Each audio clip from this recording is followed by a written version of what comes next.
7 6 5 4 3 2 1 Сәлем Қазақстан!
Сәлем Қазақстан!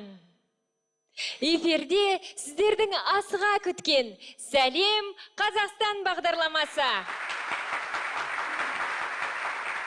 Ендеше бүгінгі кештің жүргізушілермен таныстырып өтсем, өзі ақылды, өзі сұлу, ата-анасының көз қуанышы, мақтанышы, ол мен аяулым Ерғазы. Аяулым, сен ешкімді таныстырып кетуді ұмытып кеткен жоқсың ба? Әрине. Және де бүгінгі Сәлем Қазақстан жобасының құрметті қонағы. Оңтүстікте той королі атағына ие болған. Және де кез келген айтқан әні бірден хит болып кететін Заттыбек Көпбосынұлы. Заттыбек аға, Сәлем Қазақстан жобасына қош келдіңіз. Қош көрдік. Көңіл күйіңіз қалай? Өте керемет. Сіздер сұрағалы мүлде керемет. Аяулым, сен тағы да ешкімді таныстыруға ұмытып кеткен жоқсың ба? Аяулым, сіздердің не айтқысы келіп тұрған мен білетін сияқтымын. Бүгінгі кеште жүргізетін сіздің әріптесіңіз қазақтың әдемі ерке сұлу қылықты қыздарының бірі Әсел Асқар, және де осы кештің ажарында кіргізіп тұрған көркіне ақылы сай біздің аяулым Ерғазы. Қол соғып қойыңыздар. Ой, бәрекелді, мақтауыңызға көп-көп рахмет. Енді біз де сізді мақтап жіберейік. Сонымен Заттыбек Көпбосынұлы туралы қысқаша мағлұмат. Оңтүстік Қазақстанның тумасы, кезінде мектепте домбыра пәнінің мұғалімі, Шалқар термесі термешілер байқауының жеңімпазы және 5 жасында домбырада ойнаған екен. Міне ғажап, 5 жасында домбырада ойнаған ба? Менің інім 5 жасында мектепке барып бастаған. Айтпа, Заттыбек аға, сіз жасыңыз 30-дан асқан кезде сахнаға шықтыңыз. Оған дейін қандай адам екеніңізді халық өкінішке орай білмейді екен. Сіз енді бұрында Заттыбек аға қандай болған, сол туралы бізге кішкене баяндап берсеңіз? Мен енді 2007 жылғы сіздер таныған Шаншар театры арқылы Ақмаржан әніне дейін оңтүстік Қазақстан облысында, Шымкент қаласында қарапайым мұғалім, музыка пәнінің мұғалімі, сонымен қатар ел арасында ел жұрттың, көпшіліктің, қазақтың қазыналы тойына қызмет жасап, асабалық қылғаным да бар еді. Міне ғажап, бәрекелді. Сан қырлы екенсіз ғой. Ал енді дәл қазір сахнада Заттыбек Көпбосынұлы, қошеметтеріңіз.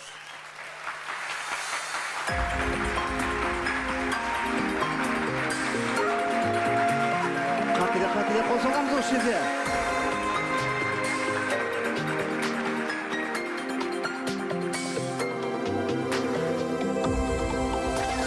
Күн сәулесі төгілгені әдемі, кемпір қосақ керілгені әдемі, көк шалғында асыр салып жүргенде көк көбелек көрінеді әдемі, жас шапақтың бір ашқаны әдемі, алмағаштың гүл ашқаны әдемі, қариялар жол үстінде кездесіп амандықты сұрасқаны әдемі,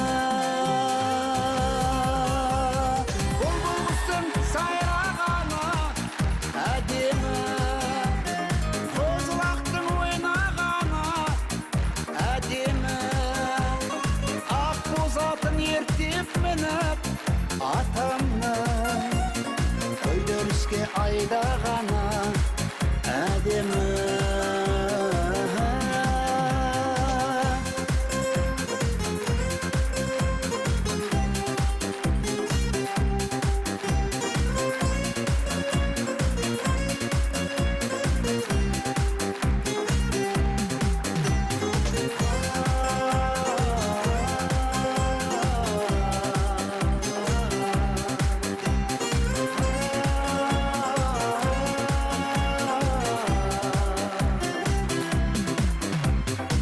Ботаның үріккен кезі әдемі, әжеміздің күлген көзі әдемі, бәрінен де жасқа толған бөпемнің тәй-тәй басып жүрген кезі әдемі, бұлбұлыстың сайрағаны әдемі,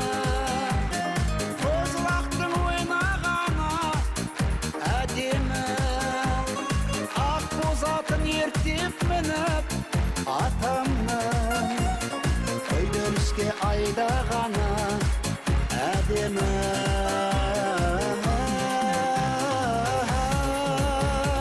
домбыраны баппен тартсаң әдемі, шарықтата әнге салсаң әдемі, ұланасыр думанды той үстінде құрбылармен ойнап күлсең әдемі,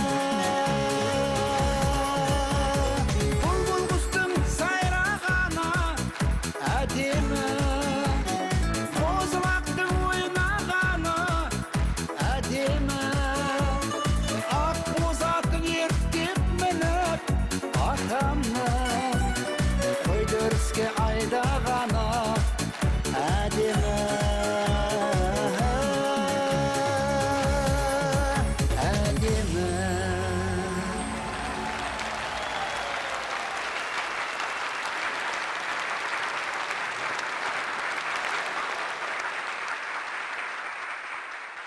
Ал енді қазіргі шырқайтын тыңдайтын әндеріңізді Индира Елубаева деген сыр өңірінде әріптес қарындасымыз бар. Сол Индираның әні Назгүл Бердіғожаның өлеңіне жазылған «Өзің әдемі» деп аталады. Әдеміден кейін қабыл алыңыздар.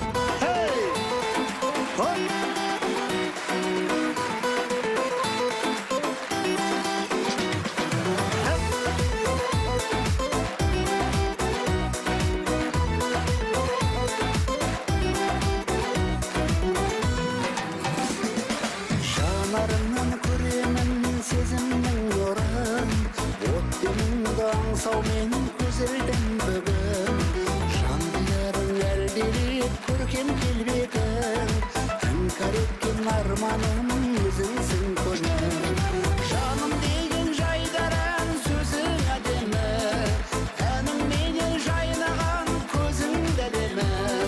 Өтіп өткен жүректі сезімді әдемі, ерте кеткен тілекті кезімді әдемі. Өтіп өткен жүректі сезімді әдемі, ерте кеткен тілекті кезімді әдемі.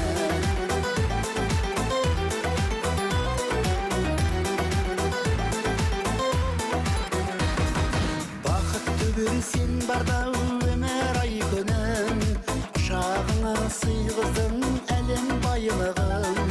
Жауқазындай жанымда арман бар тәтті, махаббаты шығар болу шырынан ләйлінің. Жаным деген жайдаран сөзің әдемі, әніңменен жайнаған көзің әдемі. Өтіп өткен жүректі сезімді әдемі, ерте кеткен тілекті кезің әдемі. Өтіп өткен жүректі сезімді әдемі, ерте кеткен тілекті кезің әдемі.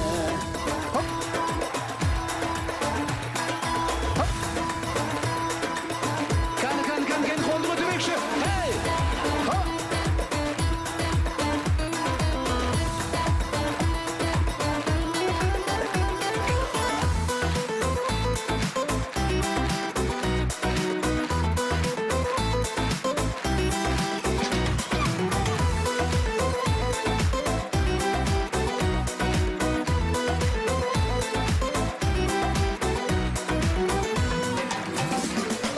Өн бойымнан өнеге ғажап көріктің, көңіліңде мен десек қамал беріктің. Теріп алып даланың бала гүлдерін, алға қылып тақтым ой ғазал көріктің. Жаным деген жайдаран сөзің әдемі, әніңменен жайнаған көзің әдемі. Өтіп өткен жүректі сезімді әдемі, ерте кеткен тілекті кезің әдемі. Жаным деген жайдаран сөзің әдемі, әніңменен жайнаған көзің әдемі. Өтіп өткен жүректі сезімді әдемі, ерте кеткен тілекті кезің әдемі. Өтіп өткен жүректі сезімді әдемі, ерте кеткен тілекті кезің әдемі. Бәрінің де ардағым өзің әдемі.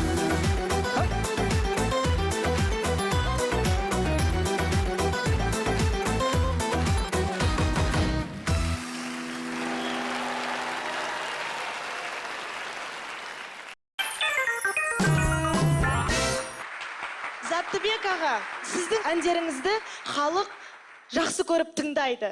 Тойларды сірә сіздің әндеріңізсіз өтпейді. Бірақ халық деген сіздің билегеніңізді әлі күнге дейін көрген емес. Ендеше әсел, қазір біз Заттыбек ағамызды қол қалап бір билесек қайтеді? Заттыбек аға, қалай қарайсыз? Кеттік ендеше.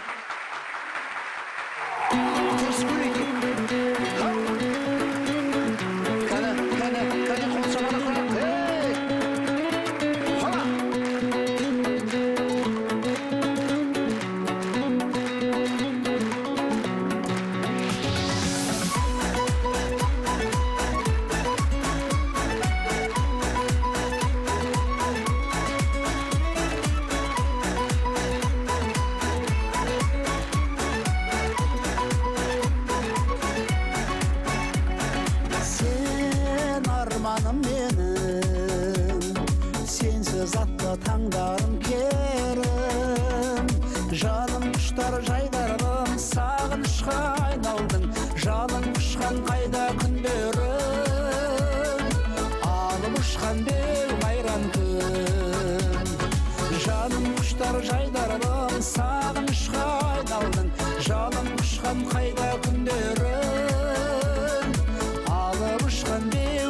туған күн.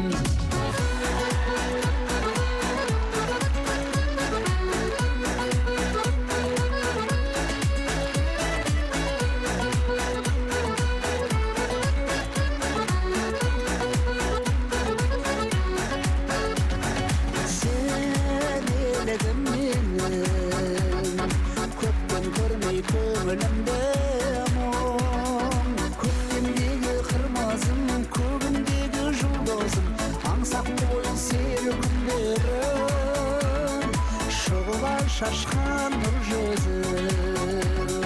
Көктемдегі кырмызым, көгіндегі жұлдызым, аңсап қойын сері күндерім, шұғыла шашқан нұр жүзім.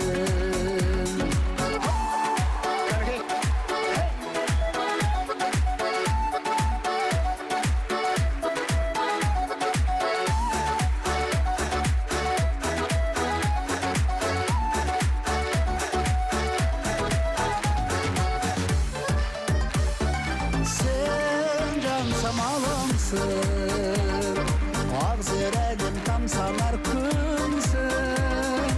Жайнап жанған шырағым, айдан тамған шуағым, қолым жетпес аңсар әнімсің, шындағы сұлу шынарым. Жайнап жанған шырағым, айдан тамған шуағым, қолым жетпес аңсар әнімсің, шындағы сұлу шынарым. Жайнап жанған шырағым, айдан тамған шуағым, қолым жетпес аңсар әнімсің, шындағы сұлу шынарым.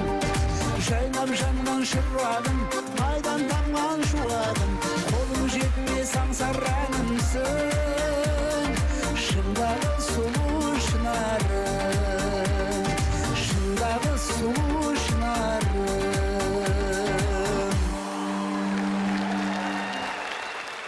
Заттыбек аға, тамаша! Сіздің осылай билей алатыныңызды мен бірінші рет көріп отырмын.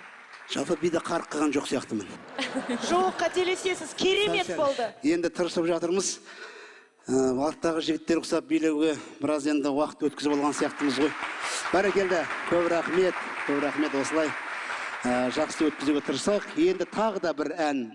Бұл да сіздерге талай той қуаныштарыңызға қызмет жасаған ән. Бұны ел арасында әртүрлі ат қойды, әркім әртүрлі мағынада түсінді.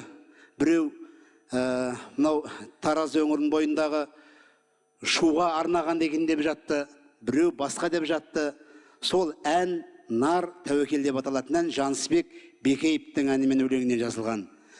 Қой десе де қоймадым деп түсінесіздер ғой сіздер. Кеттік, мен де қоймадым.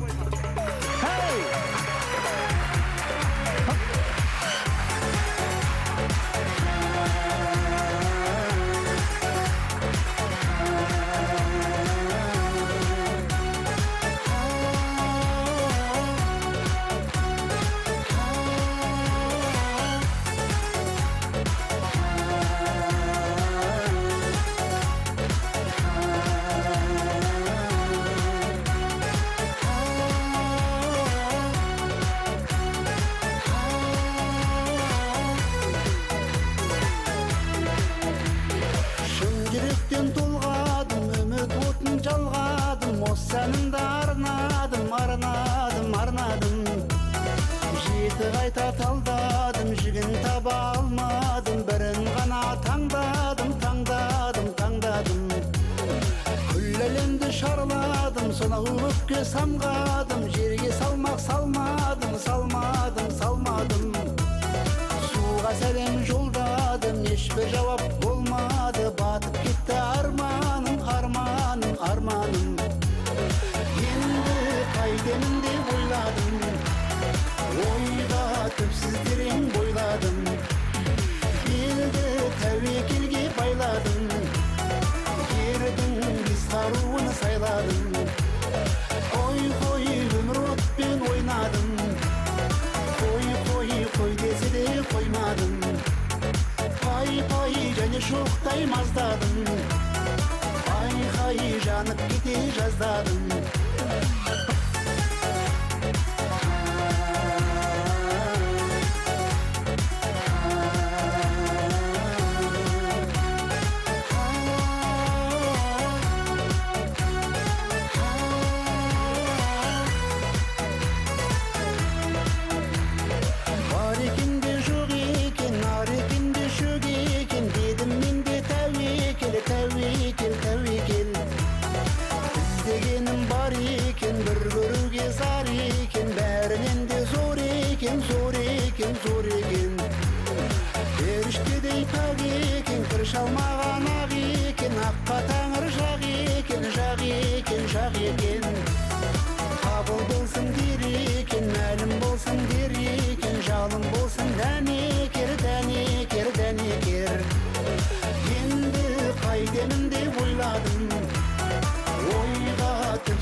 жаздадым.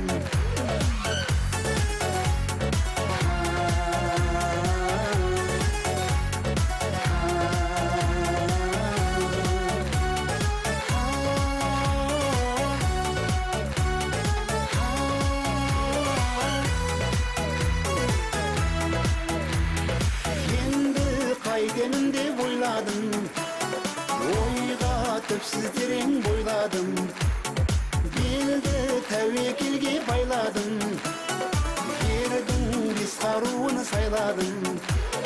Қой өмір отпен ойнадым, қой десе де қоймадым, пай және шоқтай маздадым, айқай жанып кете жаздадым.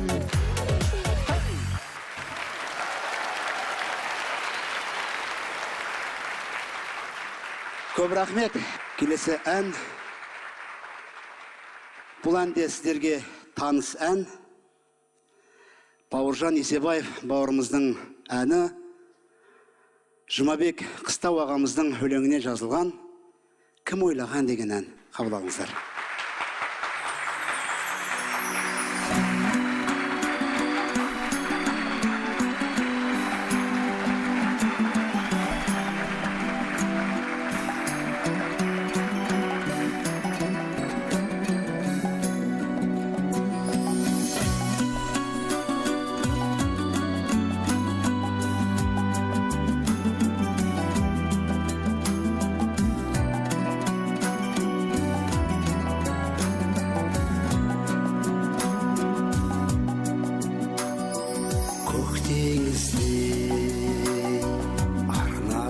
Тасып тұрған желкендері жетуге асықтарман көк белдерде көктемді ертіп алып жақсы екенім шынында ғашық болған. Кім ойлаған бұлай деп, кім ойлаған, күн ойланам, сен жайлы түн ойланам, құс болып ұшып, соңыңнан кетер едің, айдынымды қия алмай шырайын алам, шырайын алам, қонылмай шырайын алам. Кім ойлаған, бұлай деп кім ойлаған.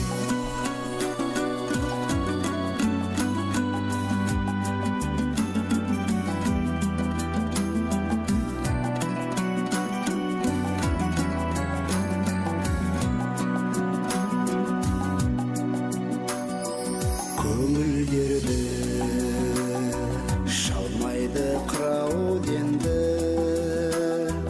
қызғалдаққа толтырдық мынау белді.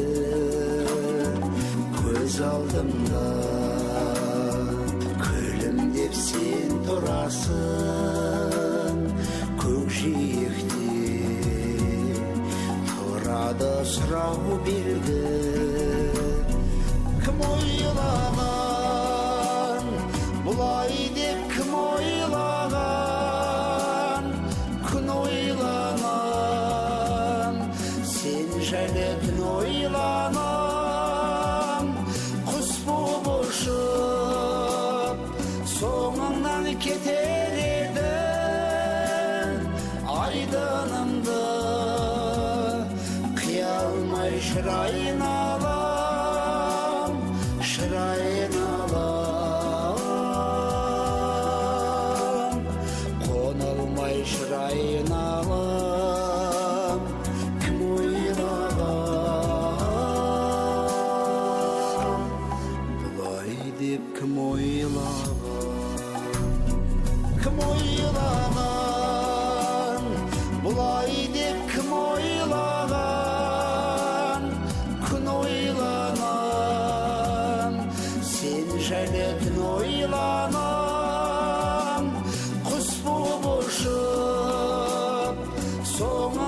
кетер едім айдынымды қия алмай шырайын алам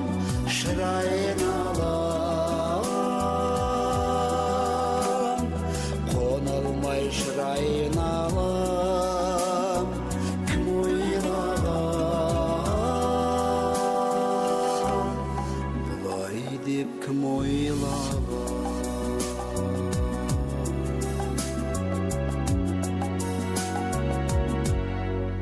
бұлай деп кім ойлаған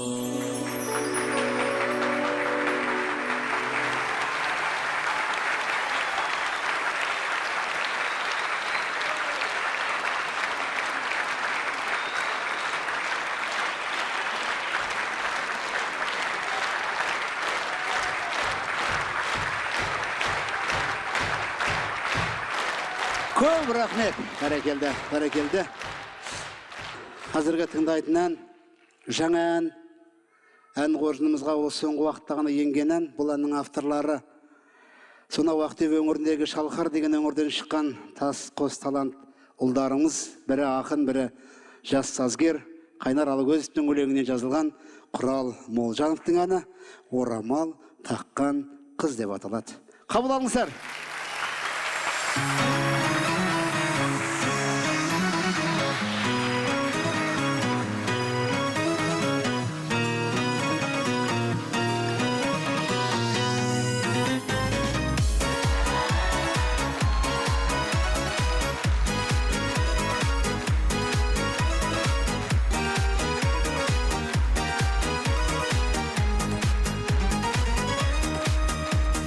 Орамал таққан қыз, ақ жаулық таққан анамдай менің адалым-ай.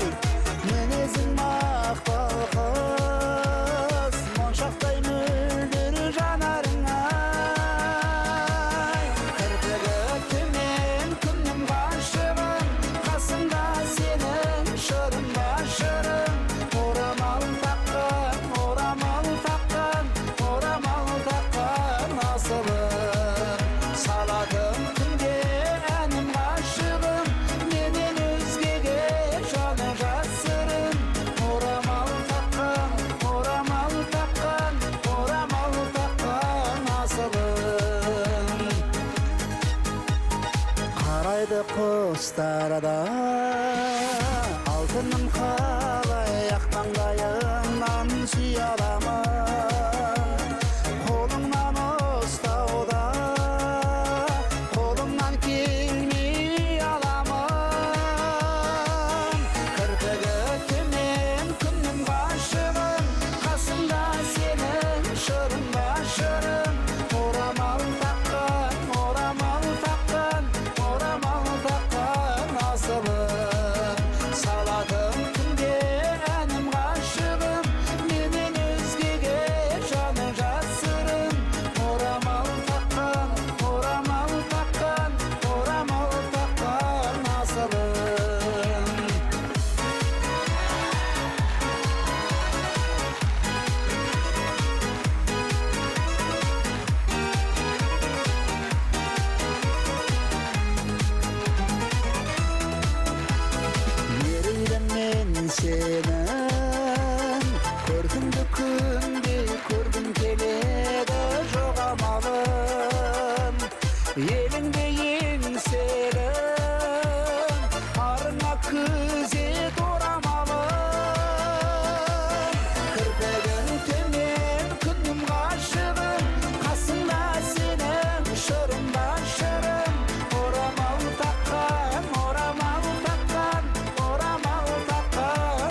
көрермендер. Затбек мырза, сізді қарапайым жан ретінде білеміз. Десек те сіздің көрермен жайлы білмейтін тұстар өте көп екен. Соның бірі Заттыбек деп сіздің есіміңізді кім қойды? Ол менің әкемнің анасы, әжемнің қойған есімі. Мен туылғаннан кезде әжем қатты төсек тартып жатқан болатын екен. Маған дейінгі бауырларының барлығын әжем өзі бауырына басып өзі тәрбиелеген екен. Содан өз ауруынан қатты қорқса керек, мен туылғаннан кейін есімін өзім қояйын деп, өзі қойып, Заттыбек болсын деп кеткен екен. Содан оның мағынасын ол кезде ешкім сұрамаған, бірақ мен өзім ойлаймын. Менің енді өмірімнің соңындағы қалдырып бара жатқан тірі аманатым, тірі затым болсын деп қойған шығар деп өзім топшылаймын. Солай әжем ойған атпен осылай өмір сүріп жатырмыз. Сол аманат арасында да халықтың көз айымы болып жатыр бүгінде. Кәнеке, құрметті көрермендер, Заттыбек көп болсынылы. Енді көрермендер де Заттыбек ағаға қоятын сұрақтары бар шығар. Шын ба, көрермендер, сұрақтарыңыз бар ма? Олай болса, дәл қазір көптен бері күтіп келе жатқан ашық микрофон айдары. Мына тұрған күміспен жалатылған микрофонға келіп, кез келген сұрақтарыңызды қойсаңыздар болады. Мархабат. Сәлем, Қазақстан. Сәлеметсіз бе, Заттыбек аға? Сізге қоятын сұрағым, сіз көбінесе өміріңіздің жарысы тойда жүреді деп айтуға болады. Тойларда көп боласыз. Менің білгім келгені, сіздің тәжірибеңіз бойынша Қазақстанның қай жерінде ең ерекше және ең ұзақ тойлар өтеді? Тойдың бәрі ұзақ қой, ұзақ күтесі ғой. Тез біткенін кім қалайды? Бірақ біздің Шымкентте ең қысқасы деп айтайыншы. Ең қысқасын сұрашы менен.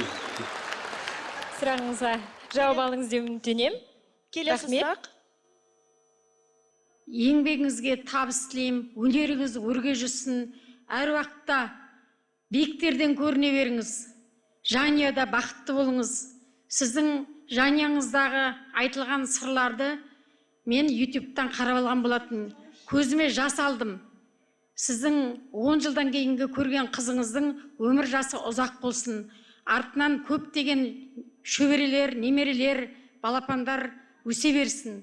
Мен сізге әр уақытта да тілекшімін. Сізді өз баламдай жақсы көремін. Рахмет. Келесі сұрақ. Сәлем, Қазақстан. Заттыбек аға, қош көрдік. Қазіргі таңда көптеген әншілер бір ән шығарады да жұлдыз ауруына шалдығып, адам танымастай өзгеріп кетеді. Ал сіздің қаншама әндеріңіз хитке айналып жатыр. Бірақ сіз сондай қарапайым жансыз. Енді сізден сұрағым келетіні, сізде осы жұлдыз ауруына қарсы дәрі бар ма, әлде иммунитетіңіз мощный ма? Мен сол жұлдыз ауру дегенді, білмеймін, сол тамада болып жүрген кезде ауырып қойған сияқтымын да. Содан оның адам ағзасына, жалпы адамның көңіліне, жан жағына зияны көп екенін байқаған сияқтымын. Содан осы елдің ықыласына бөлене бастаған кезде сол аурудың менен алыс болғанын қаладым. Сонымен әлі алыста жүрген шығармын деп ойлаймын өзім. Бәрекелді, келесі сұрақ. Сәлем, Қазақстан. Заттыбек аға, сізге қояр сұрағым, есімім Айнұр. Сіздің немерем деген әніңіздің шыққанына көп уақыт болды. Енді шөбере, шөпшегім деген әндеріңіз шықпай ма? Халық күтеді сізде сондай әндерді. Сол шөбере, шөпшек деген әнді мен сол шөбере сүйгеннен кейін шығаратын шығармын енді. Рахмет. Сәлем, Қазақстан. Сәлеметсіз бе, Заттыбек аға? Сізге қояр сауалым, сіз кішкентай кезіңізде қой бақтыңыз ба? Және сол қойдың бағасы 10 есе қымбаттағаны рас па? Негізі жан-жақты сұрақтар кетіп жатыр, өзі байқайсыз ба? Иә. Мен енді қой бағып өспедім деп айта алмаймын. Енді ауылда өскен қазақпыз ғой. Қой бақтық, қозы бақтық, кезек бақтық, пада бақтық бала кезде. Бірақ енді сол қойды базарға апарып, алып сатумен айланыспаппын. Рахмет. Тек қана менің жұмысым бағып беру тұғын, оны сату менің алдымдағы ағаларымның жұмысы. Заки, ассаламалейкум. Мен бизнеспен айналысам да, саудамен, базарда. кезінде сіздің Ақмаржан әнің шықты ғой. Сол кезде күріш күшті өтті, жақсы өтті, хит болды ғой негізі. Қазір базарда 2 камаз макарон тұр да, соны өткізу үшін бір ән шығарып бересіз ба?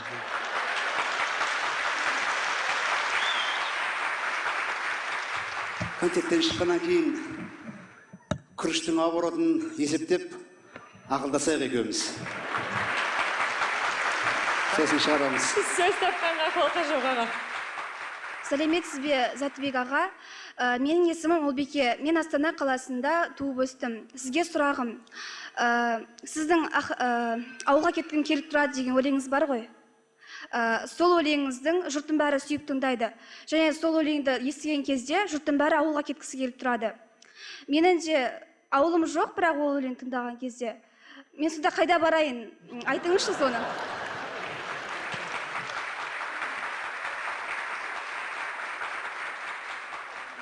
Енді бір 7-8 жылдан кейін ауылым болады, қарындасым. Алаңдама. Міне ғажап. Сәлем достар, кеш жарық, сәлем Қазақстан. Заттыбек аға, мен сізге қояр сұрағым, осы көп әншілер Қазақстан эстрадасындағы осы ән хит болады деп күш жалады ғой әнге. Енді ол ән хит болмау одан мүмкін. Сіз осы Ақмаржан әні хит болады деп сезіндіңіз бе?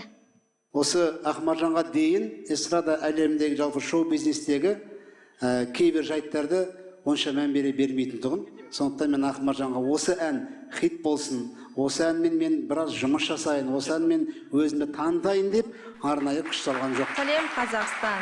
Сәлеметсіз бе, Заттыбек аға? Сіздің әндеріңізге көпшілік көрермендер тыңдап билейтіндігін бәріміз білеміз. Ендігі концерттеріңізді сіз тойханаларда жасасаңыз қалай болады? Тойханада жасауға болады. Тойханада концерттер болып та жүр. Бірақ мен үлкен кісілерді кішкене енді обал ғой. Көбісі 2 сағат, 3 сағат тұрып тұра алмайды. Сондықтан сол кісілерге ғана орын қойып, қалған жерді босатып өткізуге болады. Бәрекелді, көрермендерге осындай қызықты сұрақтарыңызға үлкен рахмет. Осымен Сәлем Қазақстан жобасының ашық микрофон айдары аяқталды. Аға ән айтып қана қоймай, онымен қоса тәлімгерлікті де қатар алып жүрген азамат. Сол шәкірттері өз тәлімгерін қолдау, алғыс білдіру мақсатында осы сахнаға шыққалы тұр. Ендеше құрметті көрермендер, қарсы алыңыздар. Заттыбек Көпбосынұлының шәкірттері Нұр Дастан тобы.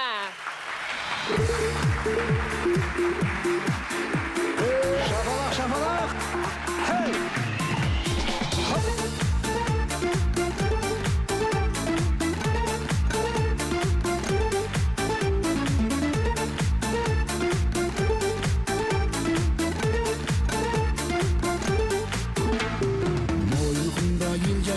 Ел жайлауы көк шалғын, хан тауы мен жамбыл тауы кен жайлауы достарының. Мойын құмда жайлауым, достарымның дидары, жайдары, жайдары. Мойын құмда жайлауым, достарымның дидары, жайдары.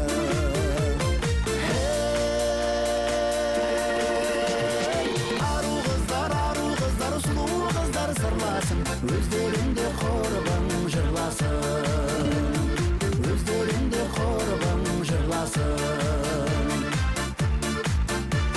Жыралыбы Алатаудан елдің даңқын шарлатты, ерлері көп ер атанған Жазылбектей ардақты. Мойын құмда жайлауым, достарымның дидары, жайдары, жайдары.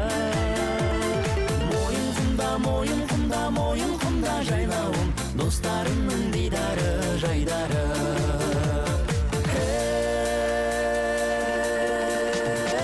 Ару қыздар, сұлу қыздар сырласын, өздеріңді қорбың жырласын, өздеріңді қорбың жырласын.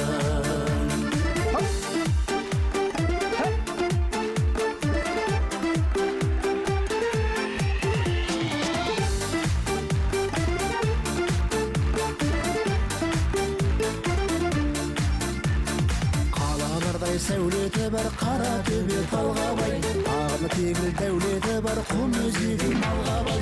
Мойын құмда жайлауым, достарымның дидары, жайдары, жайдары. Мойын құмда жайлауым, достарымның дидары, жайдары.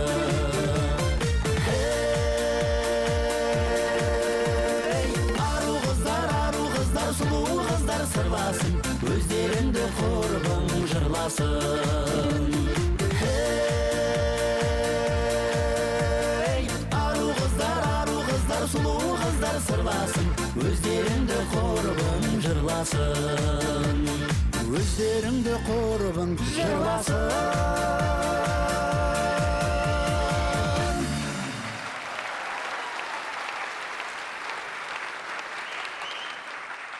Көп рахмет. Мен енді Нұрдастанды жеке қалдырайын. Өздерінің жеке ән өнерін тамашалаңыздар.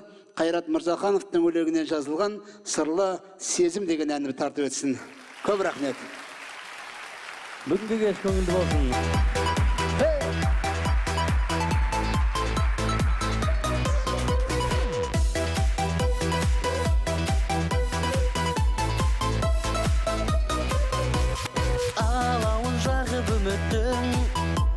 Жүректің мұзын жібіттің, жанымды менің жылыттың, жаным, жаным. Көзіңнен ғажап сұрықтым, өзімді бұрын қылықтым, алыстан іздеп жүріппін, жаным, жаным. Мөлдіреп тұрған, мейірім тұнған, жұмбақ сыр бар нұрлы көзіңде. Жанды баурадың, оттай лауладым, ерік беріп сырлы сезімге. Жанды баурадың, оттай лауладым, ерік беріп сырлы сезімге.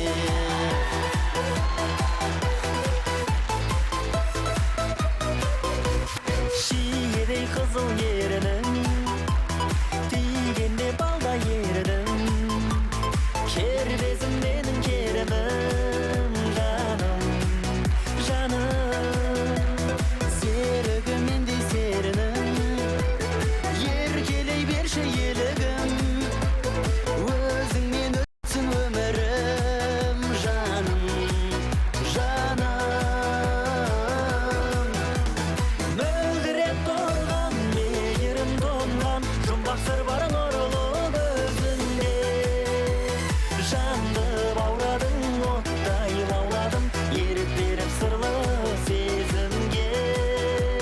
Жанды баурадың, оттай лауладым, ерік беріп сырлы сезімге.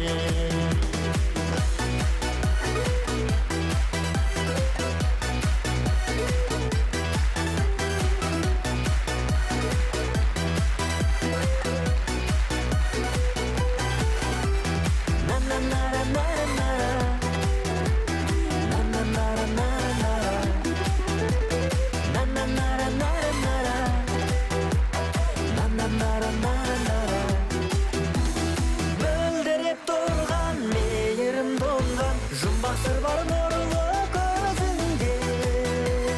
Жанды баурадың, оттай лауладым, ерік беріп сырлы сезімге. Жанды баурадың, оттай лауладым, ерік беріп сырлы сезімге. Ерік беріп сырлы сезімге.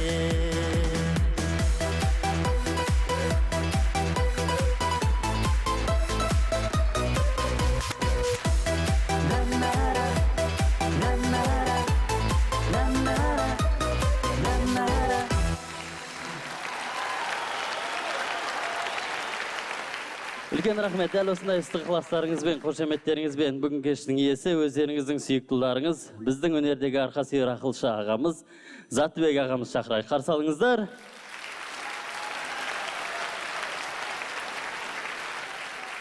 Кештің басында айтқандай жаңа әндердің куәсі боласыздар деп уәде бергенбіз. Сол уәде бойынша алғаш тұсауы кесілгелі тұрған ән Арал өңірінде Үктай Ернияз деген бауырымның әдемі әннің бірі деп ойлайым. Сен еркеледің деп аталатын ән. Қабыл алыңыздар. Көңілді отырайық.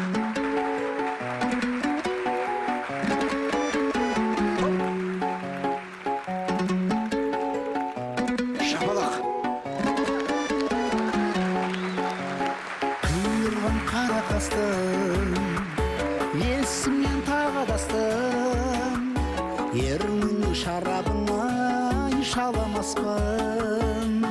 Көп қыздан сәл қызғана, жаным деп жансыздана, үн қаттың құлағыма әлсіз ғана. Сен еркеледің, мен ентеледім, шыдамай жалыныңа өртенемін, шыдамай жалыныңа өртенемін. Сен еркеледің, мен ентеледім, шыдамай жалыныңа өртенемін, шыдамай жалыныңа өртенемін.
Аяулым, сен осы әлемдегі ең үлкен караоке қайда екен, білесің бе? Білмедім. Мүмкін ақшта шығар. Жоқ, қателесесің. Әлемдегі ең үлкен караоке ол тек Сәлем Қазақстан бағдарламасында. Және тек қана бізде. Әнші мен барлық көрермендер қосылып бірге ән шырқайды. Бірге шырқайық. Құрметті көрермендер, қош жанарларыңыз LED экранда болсын. Шабалақ тұрып отырақ.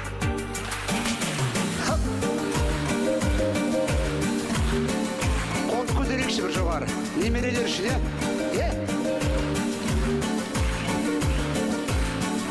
тоқтатпаймыз.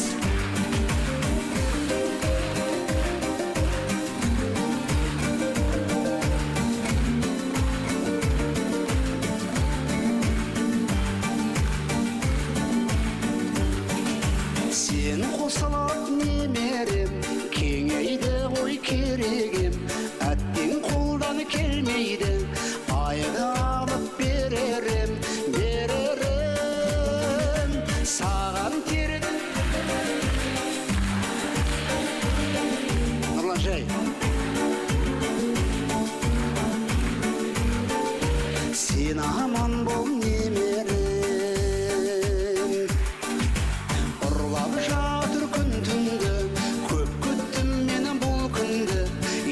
нәрсеге қимаймын сенің таза күлкіңді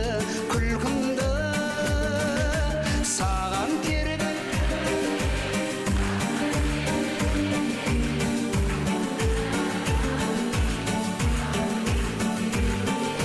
сен аман бол немерем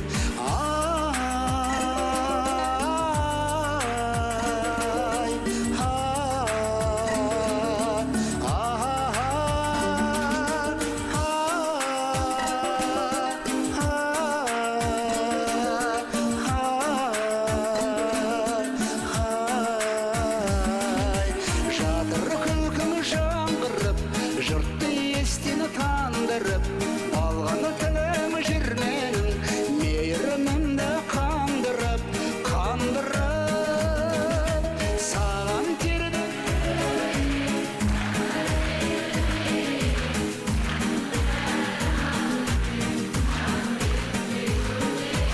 сен аман бол немерем әжемді де жұбаттың қайғымызды уаттың қартайғанда атаңды жас баладай қуанттың саған терді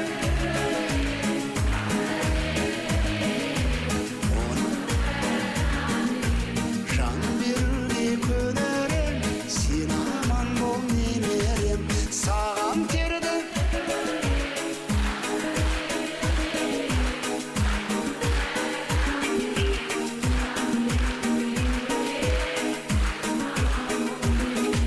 саған терді төгерем бар нәрсемді беререм оның бәрін аз десең жан беруге көнерем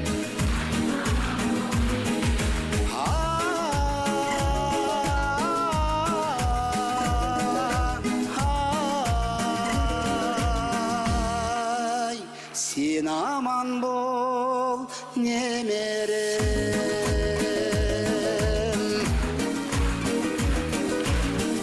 қолды жоғары көтерейік немерелер үшін қадірет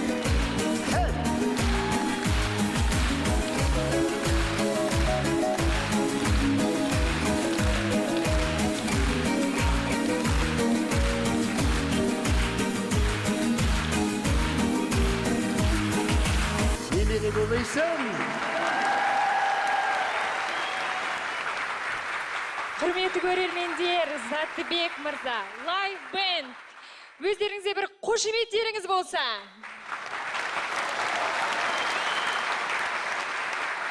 Тамаша әнді бірге айттық қой деймін, Заттыбек аға. Қалай қарайсыз? Бір әнімді болса да халық жатқа біледі. Және сағынат, кейде іздейді, айтқызады. Ол мен үшін үлкен қуаныш бақыт. Заттыбек мырза, сіз суретке түскенді ұнатпайсыз ба? Суретке түскенді көп ұната бермеймін. Ал егерде сізді Түсіргенді көп ұнатпаймын. Ал егерде сізді тосыннан біреу түсіріп алса ше? Енді тосыннан түсіретін көп қой, қазір қадағалап болмайды ғой. Жан жағының бәрі камера ғой қазір. Аяулымның осы сұрақты қойған себебі біз сол сізді сыртыңыздан түсірген суреттерді тауып алдық. Яғни ол дегеніміз папарацци фотоайдарына жол берейік. Сонымен папарацци айдарымыздың шарты сол суреттеріңізге қарап, сіз өзіңіз пікір беруіңіз керек. Бірінші суреттен бастайық. Мінекей бірінші сурет назарларыңызға ұсындық. Заттыбек аға, не істеп тұрсыз телефонмен? Телефон ба қолыңызда, не өзі? Көрініп тұр ғой не істеп тұрған. Телефон ба қолыңызда? Басқа не болады? Телефон сияқты. Телефон сияқты. Мына сурет бар ғой. Шынын айтайын, бұл біздің үйден басқа ешкім түсірген жоқ қой мынаны. Үйдегі біреулер тауып алғастыр ғой, сіздер үйге шыққастыр ғой. Телефонмен сөйлесіп тұрмын, артында қызым тұр. Бұл суреттің аты баланың ойы папада, папаның ойы далада болсын. Сізді далада тұрғам. Бәрекелді, келесі суретке кезек берсек. Мәз саған, мынау қайда тұрған жұлдыз? Заттыбек көп болсын ұлы. Бұл біздің оңтүстік Қазақстан облысында Шәмші Қалдаяқовтың атына берілген Шәмші аллеясы бар. Сол аллеяда, сол өңірден, оңтүстік өңірден шыққан елге танымал, осы өнерде жүрген азаматтардың осындай белгі қойылған. Сол белгіде былтыр мен және Қайрат Нұртастың есімі қосымша қосылып, облыс әкімінің арнайы марапаты болған. Сол кезде не істелік? Бәрекелді. Заттыбек аға, лайықтысыз. Лайықтысыз. Рахмет. Қып-қызыл гүл шоқтармен түскен әдемі сурет екен. Қай қалада, қандай мереке, қандай шара болып жатыр? Заттыбек мырза айтып өтсеңіз? Бұл сол Шәмші аллеясындағы Шәмші фестивалінің ашылу салтанаты, сонымен қатар сол Шәмшімен бірге замандас болған, әріптес болған, сол кездегі сол кісінің көзін көрген, сол кісінің інілері, жалпы сол елдің азаматтары Нұрғали Несіпжанов бастаған біраз майталман кісілердің гүл шоқтарын қою сәті. Жақсы естелік екен. Келесі суретке кезек берсек. Нағыз папарацци деп осыны айта Селе. Айтшы, қарашы, артынан тосынан түсіріп алыпты. Соны айтам, қайта-қайта суреттеріңізде сізді біреу артыңыздан түсіреді екен. Не жүріп кіретім, не жатып қалам, сол кезде түсіреді. Бұл сурет Қызылорда облысының қасында Нағи деген ауыл бар. Оны барсаңыз ауыл деп айтуға аузыңыз қимайды. Кейбір қалаларда ондай әсем көрініш, немесе әсем бір гүлзарланған өлкелерді таппайсыз. Бұл сол Нағи ауылындағы бір кезекті сапар. Менің қасымда сол Нағи ауылының осындай үлкен өркендеуіне, гүлденуіне себепкер болып отырған сол елдің азаматы Абзал 2 компаниясының төрағасы Абзал аға, және менің артымда сол кісінің көмекшісі, оң қолы, сол елдің азаматы Мұрат деген азамат. Рахмет. Келесі сурет. Сіз мына суретте кішкене ренжулісіз ба? Қалай? Құрманай көңілді, мен ренжулі отырмын ба? Иә. Енді жаңбыр жауын қырап тұрған жолда. Біз Көкшетаудан келе жатқан, Көкшетау мен Астананың ортасындағы трасса. Бір сәт аяқ жазып, бір таза ауаны, жаңбырды бір сезінгіміз келіп түскен кез тұғын. Бір әдейі көрініс болсын, такси ұстап тұрған сияқты болайық деген бір оймен түскен сурет тұғын енді. Сіздерге қалай жеткен? Осымен құрметті көрермен, біздің папарацци фотоайдары аяқталды. Әсел, сен білесің бе, Мақпал Исабекованың жаңа бейнебаяны қашан шығады? Жоқ, білмедім. Ал сен аяулым білесің бе, Ринго тобы жақында қай қалада концерт беретіндерін? Жоқ, білмедім. Ендеше осы сұрақтардың жауабын біздің жұлдызды шолу және де ән шеруге қарайық. Ал біздің бүгінгі жұлдызды жүргізушіміз ол Қазақстанға танымал Ақбота Керімбекова. Ақбота ханым, сәлем. Сәлем, Қазақстан. Эфирде әдеттегідей хит шеру. Апта бойы әріптестерім әбден дүбірлетті-ау деймісіздер. Әсіресе Нұрлан Еспан қызын қияға қондырғанына қуанышты. Құтты болсын дейміз. Мақсат Базарбаевқа да құтты болсын дейік, өйткені жары Әсел 3 жылдан соң дүниеге қыз әкелді. Қуанышты хабарды бәріміз сәкеннен естідік. Бірақ Инстаграмнан да сіздерде айтып үлгеріпті ғой. Әзірге мен айтатын шулы жаңалықтар осындай. Кезекті хит шеруге берейік. Біз ұсынған топ 100 әртістің ішіндегі ең көп үлпіл жинаған Қайрат Нұртас. Халықтың сүйіктісі, қашанда қалаулысы. Ақылбек Жеменей мен жігіттер тобы да алдыңғы қатарда. Ал Заттыбектің де жүлделі болуы тек сіздерге байланысты. Үйде отырып телефонды қолдан тастамай, дауыс беріңіздер. Ал топ 100 әнде озып тұрған менің өнердегі сүйікті бауырларымның бірі, езуі бір жиылмайтын Серік Ибрагимовтың вокзалда қауышқан қыз әні. Жарық көргеніне 1 жылдан асса да, бұл бейнебаян сәттілігін жоғалтпады. Сайтты қарап отырсам, лүпіл басатын тек қыздар сияқты. Себебі жүлделі орындар тек жігіттерде. Бізді де қолдап қойсаңыздаршы, көрермен. Қайрат Баякенов қыздар мен жігіттер және махаббат әндерімен хит шерудің төрінен орын алып, көпшіліктің көзайымына айналып отыр. Сондай-ақ Алашұлы тобының терең мағынаға толы мейірім және тарихи Құсни қордан әнінің Динара Сұлтанның орындауындағы нұсқасы сіздердің көңілдеріңізден шыққан. Менің репертуарымдағы Қош махаббат әнін тізімнен көрмей қалған боларсыздар. Жобаның ресми сайты hitparat.kz. Кіріп, дауыс беріңіздер. Сәлем Қазақстан, жанды дауыстағы алғашқы жоба. Сіздердің сүйікті хиттеріңіз бен жұлдыздардың жүрек жарды тілектері тек осында. Сүйікті әртістеріңіз бен әндеріңіздің алдыңғы қатардан табылғанын қаласаңыз, үліпілді аямаңыздар. Еске саламын, hitparat.kz. Сау болыңыздар. Ақбота ханымға қошеметтеріңіз. Ал біз әрі қарай жылжимыз. Заттыбек аға, сахна сіздікі. Сіздердің сонау бала кездеріңізде саяхат жасап қайтатын, балалық шақтарыңызды сағынышпен еске түсіретін, бірге оқыған құрбы қатар құрдастарыңызды сағына еске алатын, Алтынұя мектептеріңіздегі өткен талай қызықты күндеріңізді бір сәт көз алдарыңызға айналдырып өткізетін сіздер үшін бір жақын ән Шынберген Сүлейменовтің өлеңімен әніне жазылған «Менің мектебім» деп аталады. Ақ көйлек, қызыл галстук. Жарасушы едік бәріміз.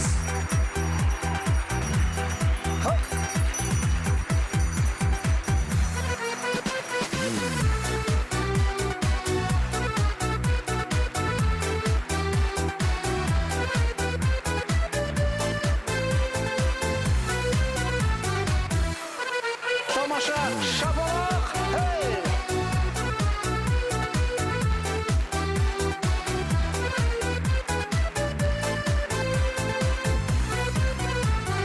Сонау жыл күзде кеудеге гүл тағып, мектепке келіп бет алып, ұстазбен қонды зердеме үйреткен ей қырық екі әріп. Сүр көйлек ақпар туппенен келуші қыздар сәніңіз, ақ көйлек қызыл галстук жарасушы едік бәріміз. Сүр көйлек ақпар туппенен келуші қыздар сәніңіз, ақ көйлек қызыл галстук жарасушы едік бәріміз. Серік қып 10 жыл парта мен тақтаны, достыққа ашты қақпаны, бала шақтардың бәр есте алғашқы ей махаббаттары.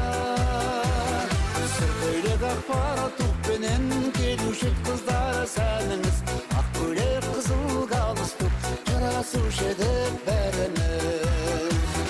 Сүр көйлек ақпар туппенен келуші қыздар сәніңіз, ақ көйлек қызыл галстук жарасушы едік бәріміз.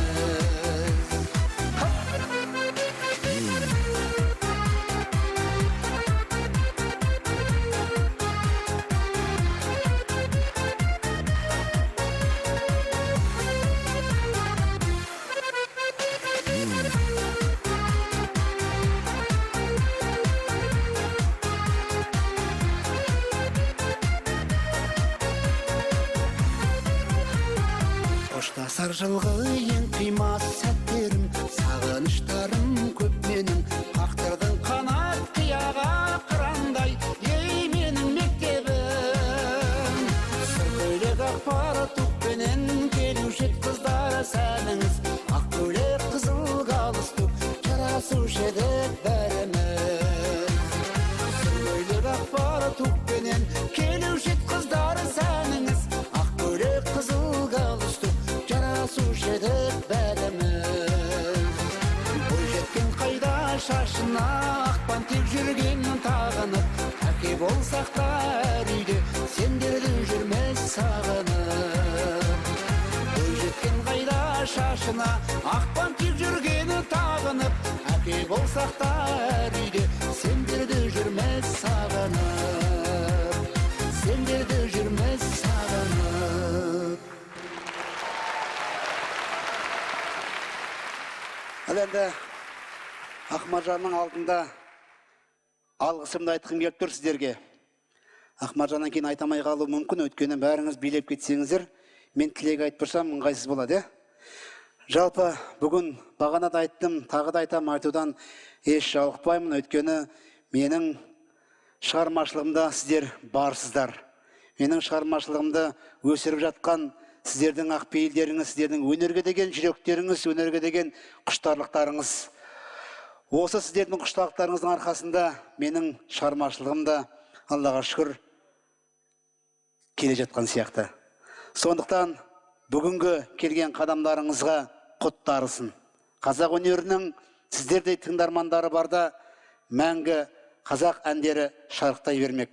Бар болыңыздар, нар болыңыздар, әрқашан отбасыларыңызда бақыт пен береке болсын дегім келеді. Сіздер үшін Ақмаржан.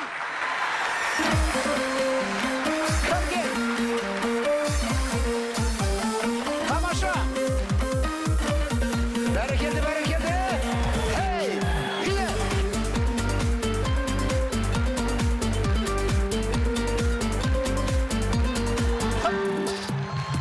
Қоштасып жанардан жақып құлап, жұбатты кеп ақ жеңге уақыт тұрақ.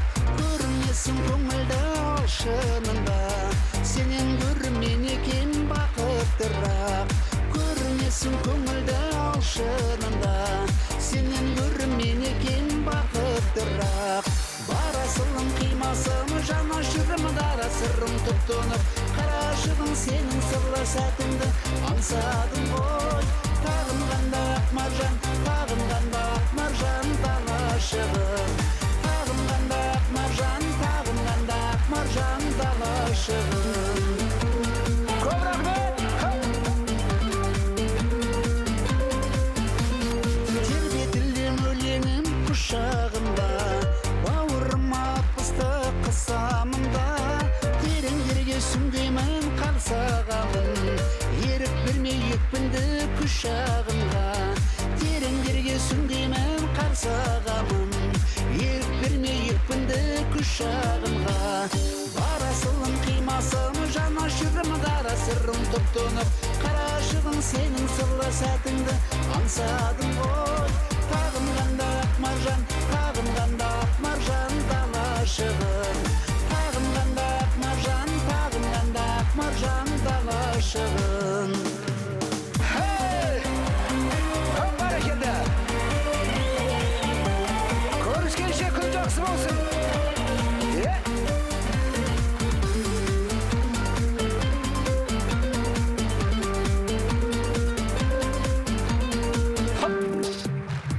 Тұнығы бар көзімде таза мұңның, сезбеймін ден екенін азабыңның. Көгершін бұл көңілім алып ұшар, аспаным мен бұлбұл бақ базарының. Көгершін бұл көңілім алып ұшар, аспаным мен бұлбұл бақ базарының.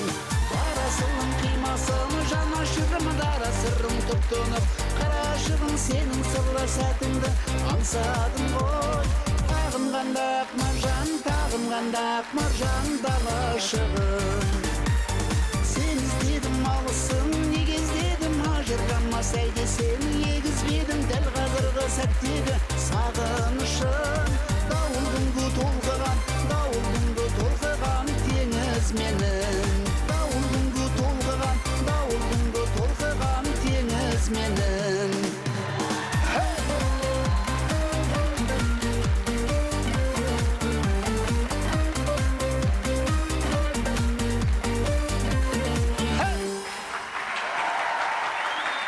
Қошеметтеріңіз, құрметті көрермендер, Заттыбек Көпбосынова. Өкінішке орай белгіленген уақыттың тығыздығына байланысты біздің бағдарламамыз соңына келіп қалды. Заттыбек аға, сізге көп рахмет, көрермендерден қошемет. Аға, сіздің тамылжыта салған әндеріңіздің арқасында бір көңілімізді көтеріп қалдық. Сізбен қоса бірге ән шырқадық, биледік, былайша айтқанда біразға дейін жететін позитив сыйладыңыз. Үлкен рахмет сізге. Сізге алғысымызды білдіру үшін Сәлем Қазақстан жобасының ұжымының атынан біздің тартуымыз бар. Бұндай сыйды сіз ешқай жерден сатып ала алмайсыз, ешқай жерден таба алмайсыз, өйткені бұл сый жеке қонаққа арнайы жасалған. Сыйымызды Сәлем Қазақстан естелік. Сәлем Қазақстанның арнайы сыйы. Әсел аяулым, мен осы мүмкіндікті пайдаланып, ұлттық арна ұжымына және осы Сәлем Қазақстан жобасының ұжымына сіздердің аттарыңыздан шексіз алғысымды айтқым келіп тұр. Шығармашылықтарыңыз таси берсін, өрге тасыңыз домалай берсін. Рахмет сіздерге де. Мен бағысында айтып едім, бір гүл алам, сонымен қайтамын деп. Рахмет.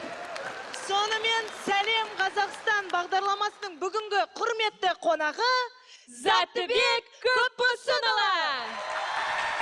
Көп рахмет. Көріскенше. Құрметті көрермендер, келесі аптада ұлттық арнада көріскенше. Сау болыңыздар. Жақсылықта жолыққанша ағайын.